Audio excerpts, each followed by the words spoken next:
Gina Adams, and I'm the president, CEO of the Brazoria County Hispanic Chamber of Commerce, which I know that all of you know, but ones that have that are attending don't know. Just wanted to let you know. Really want to thank the city of Clute for being a great partner. We're excited about their partnership, and we're excited about a lot of the development that's coming to Clute. So that's what he's going to be talking about. But I'm going to go ahead and introduce my board member, Eric Aguilar, and he's also Clute City Councilman. Okay, everybody. Thank you for coming. I am a board member for the Hispanic Chamber of Commerce. I'm also the mayor pro tem for the city of Clute. Mayor Shiflett couldn't be here, but he sends his well regards.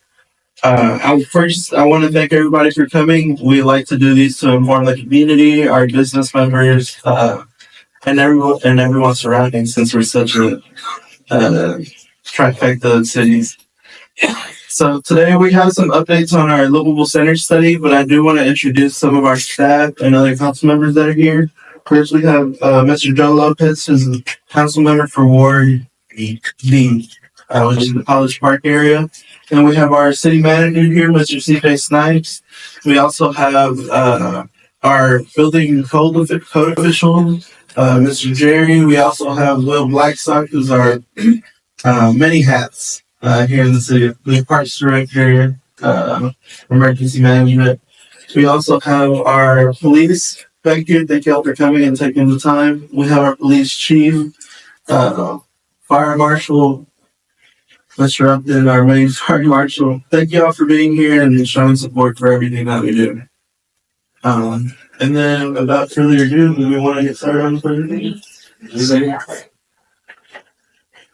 Good morning and buenos dias. I do want to say, with one more introduction, Corey, what is trying to hide over there.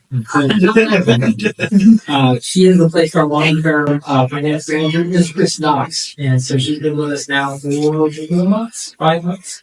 And that's still a bang-up job, so we're excited to have her, and I hope you guys do well. As well, if you have problems with finances, that's you guys see coming.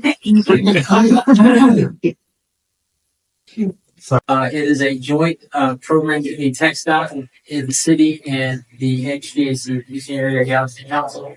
And it decided on to restart. All right, cool. Basically, what we did is we worked together to fund a study.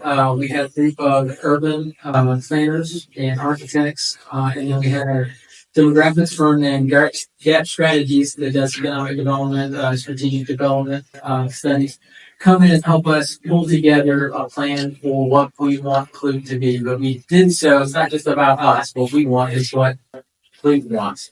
And so we worked really, really hard to try and get this program together because we're trying to lay the groundwork for change. Clute's done a great job with it. We talk all the time about what a great job we've done on our back porch with Wood Shore, College Park, those developments. Now it's time to start looking at the old part of Clute and how we're going to redevelop and redefine this town in the century going forward. That development on the backside was made through the risk and the investment from the tax money on this side. And so it's time now for us to start reaping those benefits. Why do you participate again, laying that groundwork, recruitment, retention? If you want to have the best businesses, if you want to have those mom and pops, if you want to have that, I guess the kids, I'm going to sound really old right now, but the kids say that vibe. If we want that vibe of growth, we've got to do something a little bit different, something that we haven't done in the past. And then it's also been a really good tool for us to find out exactly what our constituency really, really wants to know. We get to know in a constructive way, because a lot of times when folks are dealing with City Hall, it's because they're mad about their water bill, or they're mad about their garbage, or their neighbor's dog, or their neighbor's fence, or the light shining through the backyard, or who knows what. It's usually not a positive. This was a positive experience and allowed us to get feedback in a positive way. Excuse me.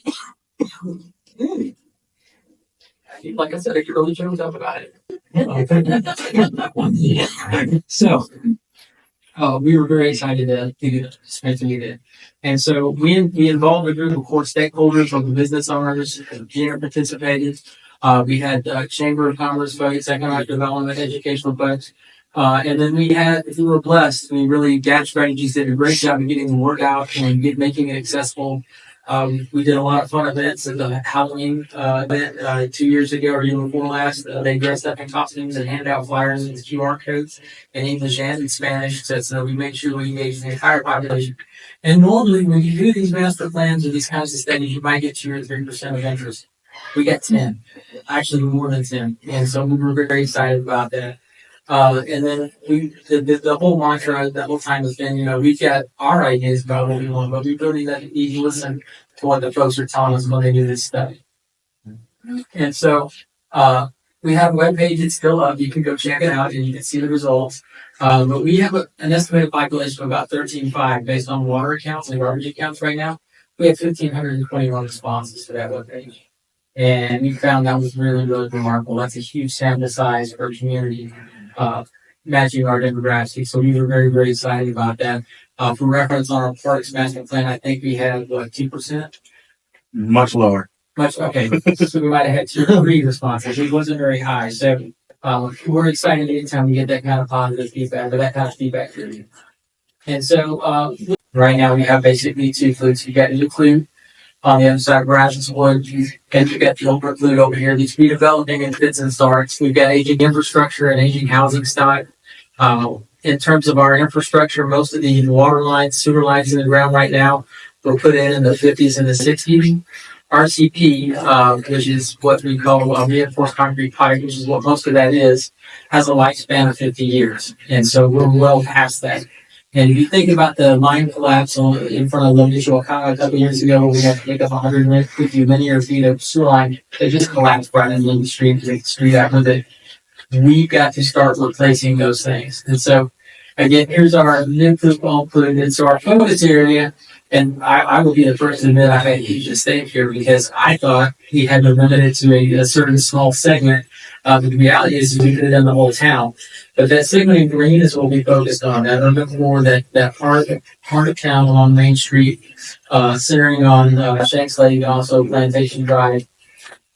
And so we've done some really great things about how we did that back for front board. But we've increased our value by 600%. This year, I am fairly confident that when our appraisals come in, and I know everybody talks about appraisal, but the total value of the city drives our ability to generate revenue and make projects happen. I've got a feeling this year we'll hit $1 million. Last year we were just shy of it. And that means that we'll have more flexibility the next time we're able to go out with debt to get a better rate and also to ensure that that's serviced in a way that's not going to hurt everybody else. And so what we're trying to do is this is a strategic groundwork. This plan begets more plans, as it were. And so the vision is that this is going to help us develop a strategic plan for how we're going to redevelop this part of town and then how we're going to go forward.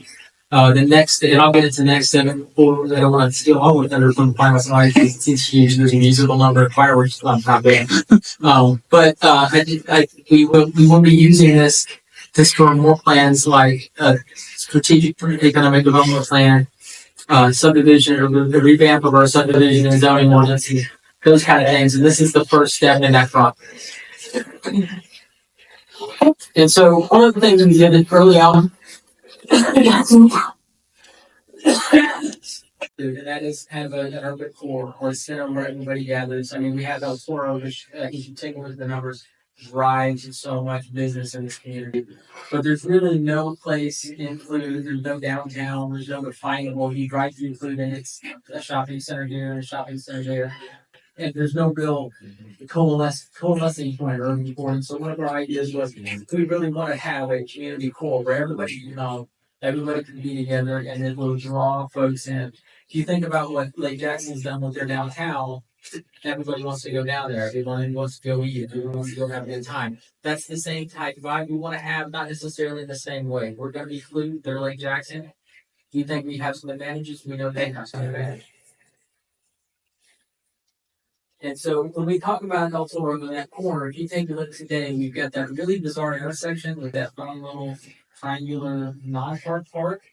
You've got weird sidelines. It's not really conducive for development. It's not really good for, you got some lighted properties there. And it's quite frankly, I'm shocked that we don't have more accidents from folks turning left on Commerce on the main, and vice versa. And so what we did is we took a look with the urban planning community and architects and came up with a plan to modify that, which is, can go maybe next. There. Oh, hey, we're gonna start the whole thing down. There we go. So as you can see, what we did is we talked about is modifying our traffic pattern here, bifurcating Main Street and putting a colonnade in with planters, taking down this old property here and converting that into retail, small retail, and focusing on the traffic that comes here, improving the parking here, and then adding another turn lane and making this almost a standard H configuration so that when folks are trying to turn left onto Commerce, it's a straight shot. And take a, who's giving it some of that? Hey, CJ, real quick, can you kind of tell logistically what those buildings are so we can kind of. Sure. Well, what they are is right now we're looking at small scale retail because what we want to do is have a Main Street feel. We want to have mom and pops in here. We want to have folks that are invested in the community, and we're looking at having at least one other restaurant, but having a walkable feel for this place. The idea is that you'll park and you can walk pretty much to any one of these. And then you take a look here. We have got a little park facility. We want to make it a meeting space and a place that people go have fun, have an experience in food rather than just go eat and then leave, which is what's going on now. Can I ask an issue? Yes, ma'am. So, how do y'all determine who gets to be in this serious? Like, Well- so when you allow even the people that have businesses here locally to invest? So let's talk about that because that's a great question. This is the plan the city put forward. We won't be investing necessarily in doing anything other than the Economic Development Corporation will probably buy the property and then either do a ground lease or work with a developer. Let me explain to you back. No, that's not the way, is it? Yeah.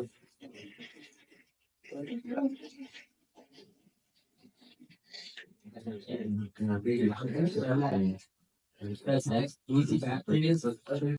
If you've ever been by there, it is absolutely a jewel and untapped gold and full of parking potential. And so we thought, given our campus that we're at right now, and the burgeoning development here, the Drawers have done a great job developing and recreating a new logo on Main Street downtown. Our idea was, hey, let's build from that. And so we've been in negotiations that are still negotiating with the Kaya family for the purchase of this property right here, which is in the lake area. And so the idea is that we're going to turn that into a park, a pathway park, and then we would ideally like to see this side of the lake developed in another way. To include some affordable housing to replace the housing stock would be lost. You could be carrying paper straight through, so we have better traffic flow. Because if you've ever had to get in or out of there, it's gonna be fun, especially on garbage day, and you're running late for work. And then we would like to see the introduction of some open air markets, maybe a farmers market, which hopefully gains enough traction and we end up with something like La Villita in San Antonio, where we have small shops, small restaurants, and some sit down places that you can go and visit. But basically, make this a space for the community to come together, to enjoy that lake because it is a hidden gem. If you haven't been back there, it's absolutely beautiful. I think it's spring fed, but I'm not sure. I've never seen it least level. So, as big as the droughts have gotten. Gravel pit. It was really, oh man, it's a great gravel pit. So this point right here, they were investing their stakeholders. They understand what our vision for is, and actually we've adjusted a little bit of this plan. That red box actually we've adjusted that, slimmed that down a little bit, moved it just a touch, and working with them to plan what that future development is. And so we want to control the property. The down to a private development. Our goal here is to plant the seed for what we would like to see. Put some ideas in folks' heads, and then hopefully figure out a way to fund it. And we get that funded at some point, whether it's a 380 or a tax increment reinvestment zone, or some other mechanism that we might have at our disposal to help move this forward. At the end of the day, our responsibility will be what happens with these streets. So as far as the infrastructure part, how does one here locally are able to bid on that stuff? So where do they go to do business with the city? So when we're ready to do business with the city, when we have a project, let's say we're going to be going out later this year for concrete, drainage, sidewalk maintenance, we'll do an RFP. When you go to the city's website, there will be a tab that says business, and it'll add how to do business with the city. That lays it out. If you're a simple vendor that's a small person, a small program, there's paperwork you can turn into finance and go that route. If it's a larger project, which these will be larger projects, those will all be in under an RFP. And typically, what we do is when those get listed with plan rings, and then they also will put them on the website so everybody knows where they're at. CJ, what's the building to the left of the red box? That is what is now, they used to be the old Morel building, that's now Sun State Rental. Sunbelt Rental. Oh, okay. And Yeah, the corner of. So this is Plantation. There's A&C Autos, this is May, and this road will be cut. Oh, yeah. That road will be cut in there, and so basically we'll be developing right there that what's currently that empty lot for the Western Finance used to be in Cedar Fork. Oh, okay. Here's how horrible articulate. So this is what the lake looks like today. And here's what we hope it looks like maybe 5 years in the future. Slow transition. But with the farmer's market there, you get some, a townhome type development along one side of it, and really redefine the lake and make it the heart of the community. Make it a walkable center that everybody wants to live in and everyone wants to be at. And so, and I kudos, Doc, I see what it said, AI generated. So, that was about my need to cry and I'll leave. So.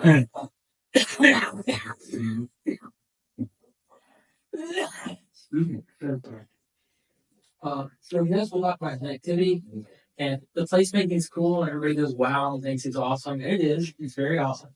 But the reality is the meat and potatoes is found in the planning for connectivity and for greater ability to get around. Right now, we are a car-oriented community, and that's great. But the reality is we don't have that much space. Oops, you fix that real quick. We don't have this. There we go. We don't have the space to continue paving everything and turning it into parking, and also losing land to retention and detention. And so what we're trying to do is augment that by making our community more walkable. Back in 2019, we adopted a plan for sidewalk expansion, and the goal there is to connect the heart of the city with every one of our parks. We're well into that plan. You guys have seen the construction along Lazy, the replacement of the sidewalk there, the construction of the new sidewalk along Commerce. We're starting work this week on Shanks to connect Commerce to Plantation. And the idea there actually was born out of the conversation that we had with the council, maybe my second or third meeting. We had an individual in a motorized wheelchair who was having problems getting around. And his number one complaint is I have to get out on the street after dark to get to the bus stop. I have to get out on the street after dark to go to Michoacan. I have to get out on the street after dark to go to the Washateria. It's a traffic risk, it's a safety risk. And so it's not just a matter of convenience by these sidewalks, it's a matter of safety, and hopefully we get more folks used to using them, and then there's less need to drive your car through town. Part of that is also trucks, and I'll talk about how we're looking at modifying our trucking route, because we do have these ton of big trucks that come right through the heart of town, right through their Main Street Plantation. So our goal is to kind of have that rerouted so it makes a little bit more sense, it makes it a little bit more pedestrian friendly. And so, we're talking about those designs. We hadn't had one in a long, long time, and so the city, and I'm in the process right now of redoing it because every 6 years it renews. But this is what our goals are. They're pretty ambitious, but we have really great contractors right now, and we've got a council and developers that are committed to helping us make this happen. And so the goal is everything in green is what was done in year one. with the exception of Dixie over here, which we're gonna work on this and that is coming year. But the idea is each one of these colors represents a segment in a year, and we're going to connect our community together through walkable development. And so this year, slated for our plan is to connect. If you think about on Dixie, we have a lot of folks who live in apartments that walk to those fast food places to work. I don't know how many near misses we've had. 3 in the past 5 years. I know we've had at least one there on 280B. We've had a fatality. We've had other people hit. We want to make sure that we've got a place where folks can walk and a place that they can get to safely to and from their job, from the work. And so we're going to carry this from this point. Well, there we go. We're going to carry it from where it ends at Burger King all the way back around and connect it in here at Plantation. And so you'll be able to walk that, not get out in the street, not have to walk through the jungle of crate roads, not have to hopefully deal with snakes there at the drainage ditch at Austin. One of the issues we have there is coincident to this. We were able to secure about a $10 million grant from the GLO to help remove drainage at this intersection. If you've been along Plantation and Dixie during a heavy rainstorm, you know it looks like a lake. And so the goal is to help get this remediated. So we're trying to kill 2 birds with 1 stone here. We're going to get the drainage fixed and then we're going to put sidewalks. Likewise, we're going to come down Main Street. One of my biggest pet peeves in the world is watching folks try to traverse the Main Street sidewalk to get to the post office in a stroller or in a wheelchair or on a bike. Or go around a corner even on 2 feet because of all the poles that are in the middle of the sidewalk which don't need to be there. So we're going to be revamping that, reconnecting that, and then carrying that back up to tie into the sidewalk project that runs along Old Anderson Road, ultimately connecting in where the purple segment is. And where we're talking right now, as a matter of fact, right now, is we do this developer to talk about how we're going to create a sidewalk into College Park. Because if we go across Union Pacific, the railroad's expectation is that we make it elevated and we build a bridge. Well, and I don't know if you've seen it before, but it used to be very popular in the 70s. It's like a spiral walkway. You go up about 2 stories and then you come back down. And look, really hideous, and it's super expensive, and nobody ever uses them because it's inconvenient. And they walk across a grade, and then the railroad gets mad because they're walking across a grade. So we're actually talking about using what's already there. There's a drainage slough at Ditch A that is actually walkable right now, and so we're talking about carrying the sidewalk underneath them instead of on top of them. We've got to get more buy-in from Union Pacific Railroad and from the developer to make that happen. One of the things we looked at is the other thing we looked at, and this is the boring part, but it's key to public safety, is how we handle what models are we going to look at or how we handle our streets. One of the things that we have talked about in our CIP, in last year's update, what we did is we focused on the Bryant neighborhood. And so we got a CDBG grant. We used that money to put in new water lines and new fire hydrants for that community. Before that project, we had 2 fire hydrants serving 1,100 linear feet for that entire neighborhood. So if you were to fight, if you had a fire on the back end of Coleman, you had a problem. And we had a problem. Today, there's 2 fire plugs on every street, which means we're no more than 150 feet away, or 250 feet away from a fire hydrant. That's going to help that area A with their insurance ratings, but also B with their safety and our guys with our safety. And so, the next step in that phase will be we're going to renew the sewer lines this year. And then we're going to do these roadways. We're going to put in a curve in the street with actual a standard width, because if you drive our streets today, when you turn down one, it may start at 25 or 26 feet wide, and then it's 18 feet, and then it branches back out to 21, and then it kind of goes down to 8 feet, and then it turns into gravel up one front, and then it's back to blacktop. Our goal is to have standardized streets throughout the community, and those are kind of ambitious goals. I can tell you they're expensive goals, but they're what the public wants, and it's what the public deserves, and so that's what we're going to try and do. After we get the streets done, we'll come back and we'll put in improved drainage. And we put in sidewalk on at least one side of the street. That's our goal. It's come off and catch a sketch can going down Plantation, man. And so we're working with TxDOT right now. We just got a grant. We were successful in getting a transportation planning grant from TxDOT. I mean, 100%. Oh, yeah. No, okay. funded 100%, and we were able to use that. And one of the things we were looking at is putting in a standardized truck parking lot where folks can drop their trailers and their trucks when they're at home.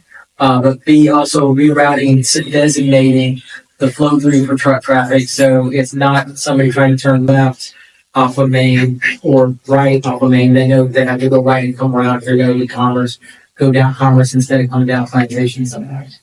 And so we're working on that, and we'll kick that plan off. Hopefully in the fall, we just submitted all of our final paperwork to start the actual contract process with that.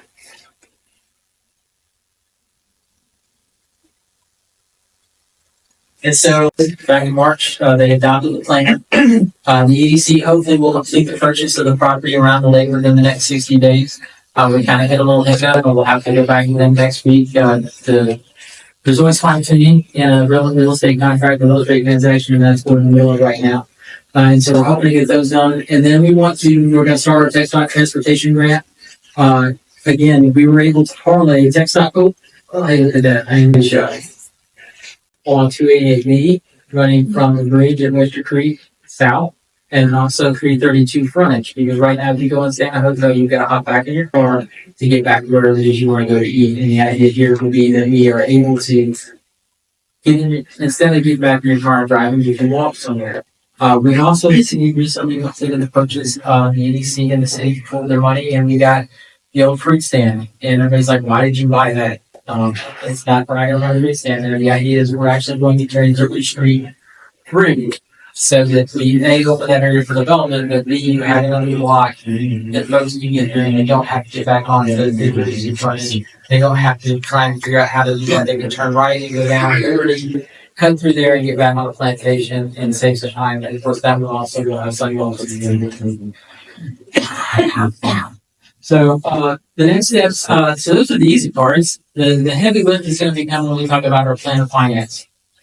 And where we're at today and where we're at in 3 years are two completely different places in terms of our ability to issue debt.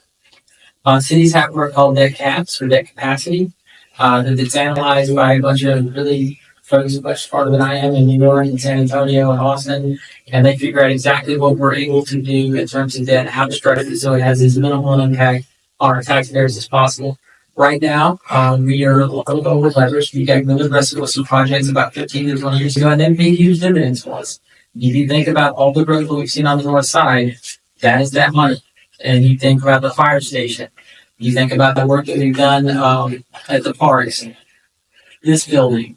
Those are all, we're still paying for those improvements. Once those retire, you see a couple of those larger bond issues fall off in the next 3 years. That's our point when we'll start looking at how we're going to fund all of these improvements and these next series of capital improvements that we go forward as we take our new shot to give the community quality streets and sidewalk and stuff. And then, as I mentioned at the beginning of my presentation, I'm a little short-sighted in where I put the plan at. I kept it to basically a 1 square mile area. I thought that was kind of within a protection. Lo and behold, we did done the whole city. And so, what we're going to do next, not this year, but in the next year, is we'll actually launch another initiative with Little Centers for looking at what happens outside that core area and what happens along the 380, Dixie Drive, Cold Lake Harbor areas, and figure out how we're going to make those, how we're going to handle the development in those areas as well. So, with that, I would be happy to field questions and hopefully not go all over the fire. There we go. So if you take a look, right here, there's a time scale in the plan that kind of gives us our target goals for each step of the process. From year 1, I think, all the way out to year 15. And so, if 15. Yes, 15. Yeah. So sometimes you have to have longer vision. There's a block here for each one. So if you do this, we're talking about years 5 through 15. If we're able to get it. Now I will tell you in our discussion with owners of this property, they're ready to go. So it may move up, it may get faster. But it all really depends on our ability to leverage our debt capacity, more money to the table and make these infrastructure improvements. When we started our drainage grant project, if I make application for that that money in 2019 and estimated that it would cost us $11 million to completely redo the flag lake and Pin Money Drive drainage systems, to get the box culverts upsized underneath Plantation Drive, to get the water out of the parking lots and out of the homes in Lake Jackson and also in our in the Crescentwood apartment complex. The estimates have come back in. Anybody want to take a guess at how much? So we estimated then it was going to cost $10 million. Anybody want to take a guess at what it cost us today? 26. A little bit lower, thank you. Anybody? 18. So 40% increase, almost 80% increase in cost. And so it's frustrating for us because now we're having to have a talk with the state about what gets cut. What improvements aren't they going to be able to make with this money? And the last thing we want to do is turn that money back because when you turn money back, agency look at them and say, well, they can handle these projects and we should have never signed off on this. And so what we're trying to do right now is reprioritize and figure out, is it better to, maybe repipe the water coming down that we normally go down Flag Lake and send it back up the Pin Money system where there should be some more capacity? Or is it better to try and leave the culverts as they are and just clean the ditches out and fill everything in with RCP and hopefully not have to relocate any utilities, which is a huge expense. And so those are the challenges we face. It's always about money, and I hate to say that, but it is. And so while we have dedicated 40% of the sales tax in this community goes back to sidewalk, streets, and drainage, and we have a war chest there. But it goes really, really fast. For us to redo Main Street is one of my biggest pet peeves. Is this intersection right here drives me crazy. And I've always wanted to be able to redo that since I got here. The reality is just to get this redone in concrete and we kept it concrete, we're talking $4 million. And that's a lot of money. When we talk about adding traffic signals, because I've had a lot of folks ask me about the signal at Shanks and Plantation, and we took that down because the warrant analysis, after the storm came through, the warrant analysis said you had a 12-minute period where a signal would be warranted. And so the decision was, do we spend the $375,000 to put regulation stoplights and timers in, or do we just go ahead and take that down? And so that's why we gone with flashers, and then we'll be taking those down in the video before they stop. If we want to add, up at College Park, we talk about the warrant analysis there and lights, maybe if add 33 across, you're talking about almost $500,000, almost $500,000 to put in traffic signals. Things are super expensive, and so we try every day to balance what we can and what we can achieve before we go. Yes, sir. Just Plantation, that's the one that is like right here before the old Angleton, right? I'm sorry. The Plantation and Shanks, is it the one that is before the old Angleton? Like the one that the intersection that is right here? Oh, Shanks. I'm sorry. Yeah, Shanks is the street that runs along beside. If you think of right here, this stop sign. Yes. North south. That is Shanks Lane or Shanks Road.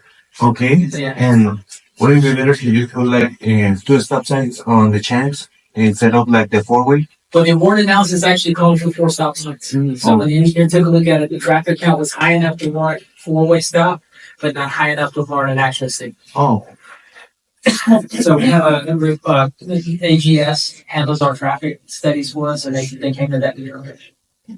In this redevelopment here, are y'all just looking to do the actual infrastructure part of it? Are you looking to bring in and sell the property itself that the buildings will be built on to a developer? Right. Or are you looking to do a ground lease and then have the lease out to the developers where you get money continually throughout when you lease the property? It depends on what we're able to leverage and how we're able to leverage it. I can tell you that I know the group that owns this property is private. They don't know what it is inside.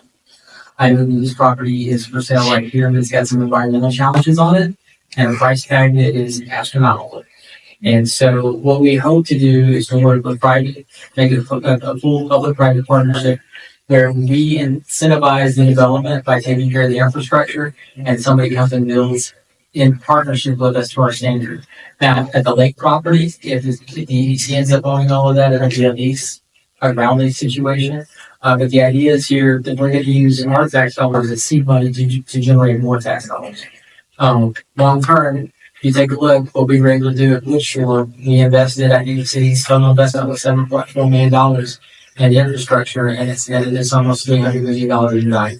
And so those are the kind of things that you want to do. You want to see that money and then watch it grow, as opposed to building something and watching it set. And so the private sector, the market, is going to do a much better job of marketing and getting those facilities built, maintained, and managed, and occupied by companies or businesses that want to be here and that the community wants to.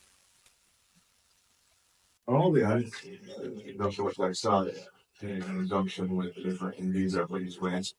Are there funding mechanisms on the city side and the EDC eligible, or is it going to be more so on the? Yeah, no. So we're in the process right now. We do have a limited grant program that we operate through the EDC. If you think about it, you have your sign redone, you do renovation grants. We also have a e-commerce. Something for larger scale. Larger scale infrastructure, yeah.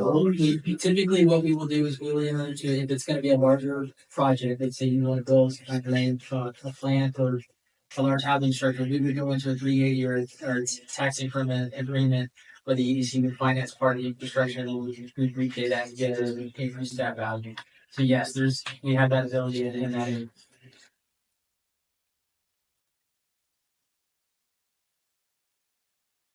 So as you can see, there's a lot of projects being done, a lot of projects wanted to be done. But as our mayor always says, all it takes is money, right? That's one of our biggest struggles is, finance. Although the city is in low capacity and has a good budget, and we're very physically responsible, uh, it becomes a struggle. Inflation hits us at home, but it also hits us here at City Hall. Uh, I will say this whole planning study, everything that we've been doing, it's taken well over 3 years. As council members, as elected officials, we hear all the time, what is the city doing? What's next for the city? We've heard it ever since College Park, then we heard it ever since Woodshore. Um, we do these things, we do these town halls, we do these Dulce, thanks to Gina, so that you guys know that we are working ahead, we are working towards the future of the city of Clute. But it takes time. It truly does. We have a vision. We're trying to bring the community into that vision, not just with our visioning sessions that we had, but also throughout the process, as you've heard, we're in the process of buying the Shakes property. We created a task force for the downtown development, and that's going to come into fruition soon. We just passed the last council meeting. But one thing that I do want to focus on and that I do want to say is that, yes, we are building new, but we're also not forgetting about the old. The businesses that have been here, the businesses that are core to our community, we have ways of helping you guys further succeed in the future, whether it be through EDC planning, whether it be through grants, like our e-commerce grant. If you're not fully into the internet or taking orders and things like that, we have grants for those things to help you guys out. So I do want to give a thank you to CJ and to our staff. This plan, like I said, it took a long time. It took a lot of focus. Thank you to them. And I also want to say, public safety is our number one priority. As a city council member, I know that public safety is our number one priority. Our chief has done a great job in making sure that we understand that and that we keep that in mind. So we are looking to see in the future when we continue to grow, how are we going to keep these spaces safe? I know you guys have seen the increment of homelessness in our towns, and that's something that we're working on. But like I said, these things take time. They also take time within the county and time within the legislature. It only meets, once every 2 years for 6 months. So it's a big project. Like I said, I don't want you to think that we're forgetting about the businesses that are already here, because we're not. We're one focus of brand and we're one focus of everything else.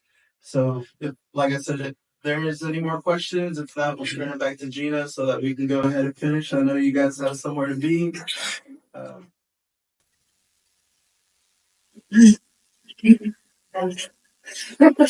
So thank everybody for coming. I want to thank the city of Clute for hosting this. And this is very important for us to, attend these meetings and be a little bit more informed about what's going on in our community, because it does not only affects our business community, but also our residential. So thank you for coming. Please get some dulce and coffee before you leave. And if you want to still ask some questions, I believe y'all will be here for questions. Okay, thank you.